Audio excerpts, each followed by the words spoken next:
My name is Angelika Vaasa and I'm the convener of ISO TC 37 Working Group 11 on plain language. In addition to that, I also work in the European Parliament as a quality management head, and it is in the translation services of the European Parliament. I have been doing this work for 20 years, and we are very much involved in the plain language as well as all the translation aspects of the work of the European Parliament. The European Parliament is one of the institutions of the European Union, and it is the only democratically elected, directly elected institution. And with this role comes a lot of responsibility because for our members who are elected from 27 countries, European countries, we have 720 parliamentary members, and for them to work in their own language, the multilingualism is very, very important. And it is also the clear language which is important if you want to communicate in 24 languages the same message. The European Union is built on certain values, and one of them is democracy and the other is equality. And for these values to be put in place, it's very important that the people, the citizens, of whom there are 450 million in the European Union, actually understand the information that we are giving them. They have to understand the laws that are adopted at the European Union level, and they also have to understand the information, what their representatives are doing for them. That is why in the European Parliament we are really doing a lot of work to make plain language more used so that the citizens can understand better. It is challenging with 24 languages, but the translation services are very well placed to try to use plain language. Because we are translating all the communication for the European Parliament, and the same also for the other institutions of the European Union. They do the same thing, and multilingualism is very important. So we invest a lot together to promote plain language.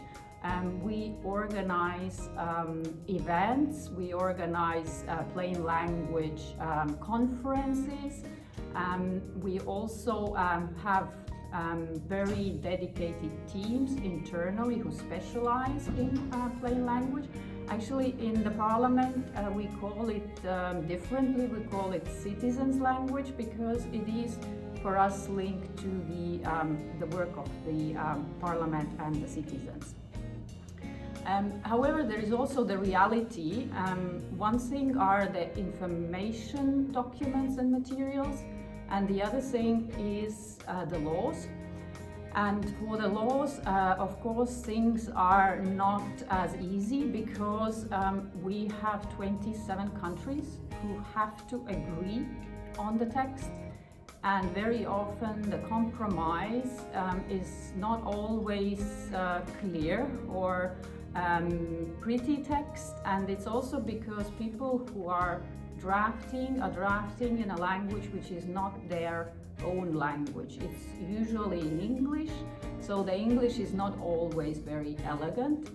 And we try in the translation services to make it clearer and to really improve it also for the English version.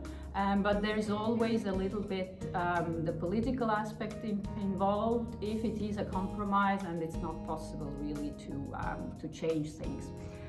So that's the I would say the one of the challenges that we are working with. We have for drafting of legislation guidelines, And they do mention clear language as well, that you have to be clear and sentences have to be concise. But so we are striving towards it, but it's a process. It takes a lot of effort and time. One thing maybe to add is also that often people think that plain language is all about the words, but that's not true. In some cases, we have the possibility to make text clearer without changing the words, but just changing the layout or how you present information or in what format you present information. That is why we are also very intensively working not only with text, but also with audio and video. We do podcasts because people listen to podcasts more than they read nowadays, and we do also subtitles for videos, which make content more accessible. So accessibility, I think, is one of the very important things at the moment, and this is also very closely linked to plain language. So it helps to promote plain language because they go together, accessibility and plain language. In terms of the different countries in European Union, there are those who have already used plain language for long, and then there are those who are only starting to use. For example, the countries in the north like Sweden, Norway, Finland, they have a long tradition of plain language and they are very advanced. They use it in the government everywhere. And other countries are catching up.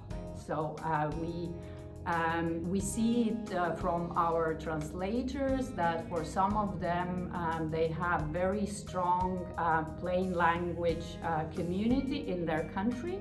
So they know already how to do things. And for the others, they are just creating it. But that's how it is, and we hope that in our translation services of the European Parliament, we can help to advance it further, to promote plain language as much as possible, so that the use of it spreads in the whole European Union.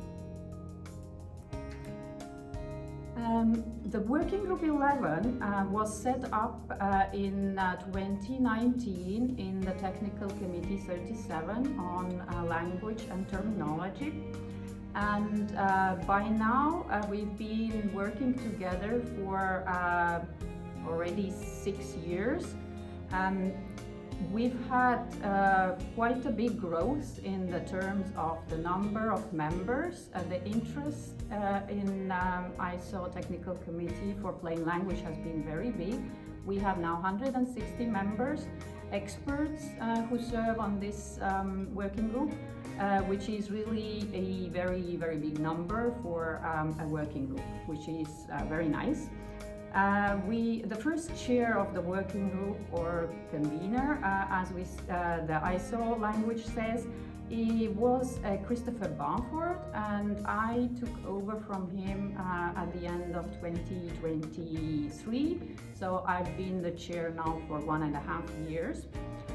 During the Christopher's chairmanship, the milestone of publishing Plain Language Standard Part 1 was achieved, and the governing principles and guidelines, and this was really a big milestone for plain language world, to have the first plain language standard which is global and international. So that was a big achievement of the working group's work. After that, we didn't stay idle. We continued working on plain language standards.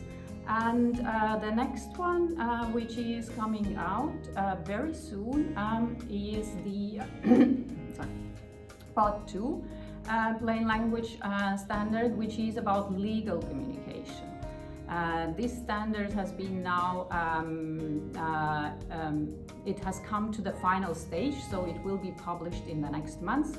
And we are very happy about it because that will be then the second plain language standard published. We are also working on part 3 of the plain language standard, which will be about science writing. And this one is in the ISO process, still requires a little bit more time. It focuses mainly on writing about science writing to people who are not experts. How to make it clear and understandable, and also to increase people's trust in science when they read about it. One more standard that we work on is part 4, which is a special standard because it will be the first requirement standard, meaning that the other parts of the plain language standard have been guidance standards which give recommendations, and people are encouraged to follow these recommendations. And part 4 is different because it will contain requirements and it will be possible to have a certification. And what is the topic of part 4? It is the requirements for organizations who want to show that they implement plain language principles which were outlined in part 1, the 4 principles. So this standard will tell you how you can implement the principles in your organization in a consistent and continuous way, that it's not just a one plain language initiative and then everybody forgets about it, but it's really about how to do plain language work systematically. And this is going to be I think another big milestone of the working group. During this week of ISO TC 37 meetings, we will be also presented a first draft of part 5 of plain language standard, which is about document design.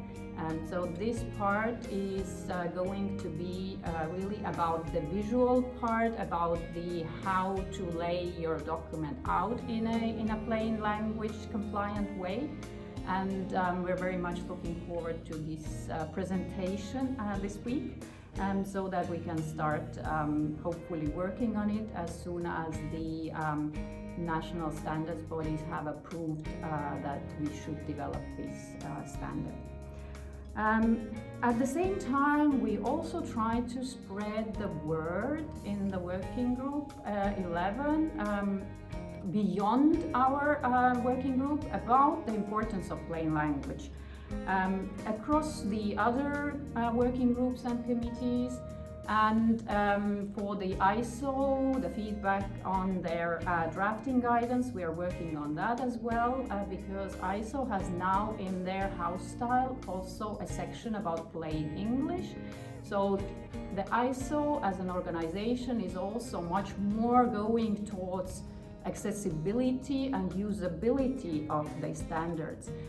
In their strategy for 2030, they actually put the usability of standards at the center, and I think plain language can help a lot with making the standards, ISO standards, more usable.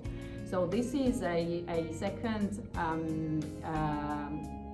aspect that we are working on, in addition to developing the standards for people to know what plain language is and how to use it. We also try to promote the plain language and help ISO to make the whole ecosystem of standards more usable, not just plain language standards, but also other standards, so that those people who have to use standards find them easier to understand and easier to use. So that's what we are, what is our mission in the Working Group 11, and I think we have a lot of work ahead of us in the next years as well. I'm very happy to be chairing it. It's a very nice group of experts. So thank you very much.